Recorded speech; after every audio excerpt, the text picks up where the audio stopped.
किसी नारी को पेट में गड़बड़ रहती हो या मासिक धर्म बिगड़ गया हो, संतान होने में अगर दिक्कत आ रही हो, बीच में गर्भ निष्फल हो जाता हो, ऐसी सौभाग्यवती नारी को सुंदर संतान प्राप्त करने के लिए मासिक धर्म को सुचारू रूप से बनाने के लिए यह दुर्वा घास संजीवनी नारियों के लिए बताई है।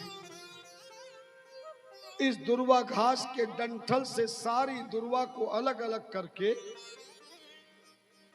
उसको मिक्सी में या लोडी जो होता है घिसने वाला मसाला, उसमें इसका पेस्ट बनाए और इसी में मिश्री मिलाकर पेस्ट बनाए।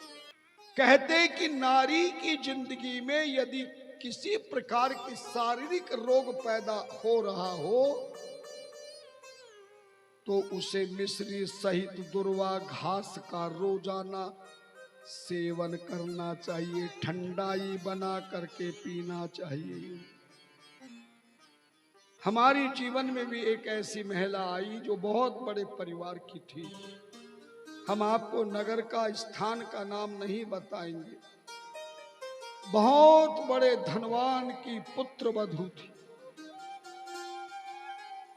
उन्होंने भारत से लेकर विदेशों तक उसका इलाज कराया, पर वह संतान का सौभाग्य प्राप्त नहीं कर सकी। सौभाग्य से हमारी सेवा में लगी थी और एक दिन जब सेवा कर रही थी, भोजन खिला रही थी, तो आंखों में आंसू आ रहे थे। हमने कहा रोते में भोजन को खिलाते हो, कष्ट है तो हम अपने आप खा लें। तब उसकी सास ने कहा हमने दिखाया पर संतान का योग नहीं बन पाया। आपकी कथा में हमने कई बार सुना है कि आप जिस व्यक्ति को जैसा जो आशीर्वाद देना चाहे को हमने देखा है। जैसे सास कह रही थी, हम भोजन कर चुके थे, सोफा पे बैठे तो वो गोदी में लेट गई।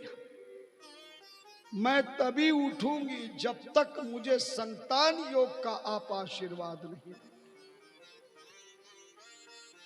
और नारी को संतान तब होती है जब उसका मासिक धर्म सुचारू रूप से होता है।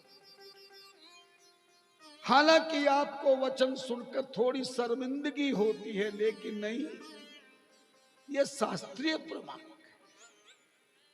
इंद्र के श्राप के कारण ही यह मासिक धर्म प्रारंभ हुआ। ध्यान देना, कभी समय मिला तो बताऊंगा पूरी इसकी कथा कि नारी को प्रतिमास मासिक धर्म क्यों होता है। 16 वर्ष की आयु से लेकर 60, 65, कभी कभी तो 50 वर्ष में भी बंद हो जाता है। किसी भी नारी का यदि मासिक धर्म सुचारू रूप से है तो फिर उसे संतान होने में कोई रुकावट नहीं। लेकिन जिसका मासिक धर्म बंद हो गया, समय से पहले, समय के बाद, शास्त्र विधि के अनुसार यदि मासिक धर्म नियम पूर्वक नहीं होता है तो नारी को शारीरिक कई बीमारियां होती हैं, बड़ा चिड़चिड़ा स्वभाव हो जाता है, मन में टेंशन रहती है, कमर में दर्द होता है, सुबह उठते समय पिंडलियों में दर्द होता है। ध्यान देना। तो हमने उस देवी से कहा कि तुम्हारा जो कोई तुम्हारी सेवा में तुम्हारी सेवादार है महिला, उसको हमारे पास भेजना। हमने उसको बुलाया और हमने कहा कि दुर्वा घास, और वो महीना भी श्रावण का ही था, तो श्रावण महीने में तो दुर्वा घास बहुत अच्छी होती और दुर्वा घास बहुत मंगलकारी है। घर में पेड़ पौधे लगाओ ना लगाओ, लेकिन दुर्वा घास लगाया करो, बहुत अच्छी होती। इस दुर्वा के अंकुर को हमने इकट्ठा करवाया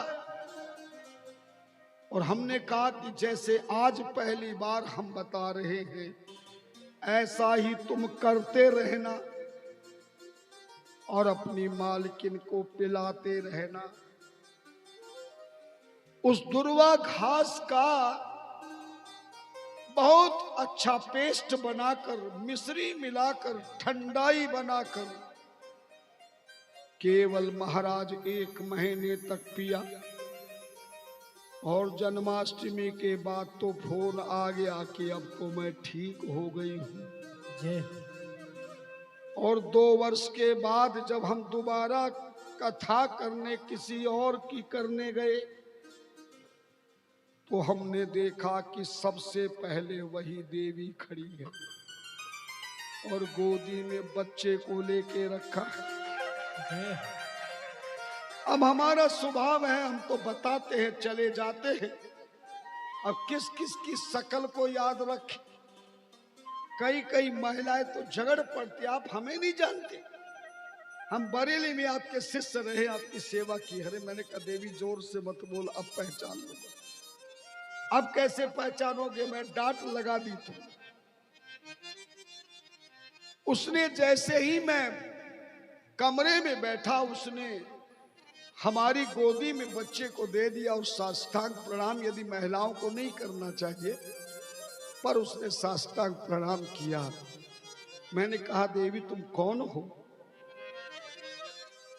1-2 महिलाएं साथ में और थी। तब उनकी सास ने कहा 2 वर्ष पहले आप आए थे इस शहर में कथा करने, मेरी बहू ने संतान थी, आपकी दवाई ने ऐसा जादू किया कि संतान का योग नहीं प्रयोग भी हो गया, संयोग भी हो गया।